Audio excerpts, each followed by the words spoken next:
Haji Jamal Mohammed Sahib அவர்கள் இந்திய விடுதலை போராட்டத்தில் அண்ணல் காந்தியடிகள் தலைமையில் ஈடுபட்டவர். 1931 லண்டன்ல நடந்த 2வது வட்டமேசை மாநாட்டில் கலந்துகிட்டவர். காந்தியடிகள் கிட்ட ஒரு பிளாங்க் செக்கை கொடுத்து அதுல எவ்வளவு தொகை வேண்டுமானாலும் எழுதி விடுதலை போராட்ட நிதியா பயன்படுத்திக்கன்னு சொன்ன வள்ளல் தான் அவர்.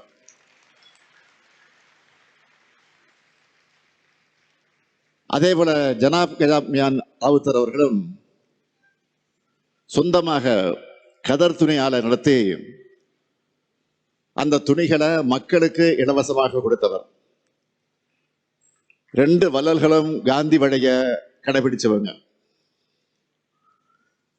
காந்தி வழி, அம்பேத்கர் வழி, பெரியார் வழின்னு நமக்கான பல வழிகள் இருக்கு. மாணவர்களாக நீங்கள் ஒருபோதும் கோட்சே கூட்டத்துடைய வழியில போயிடக்கூடாது.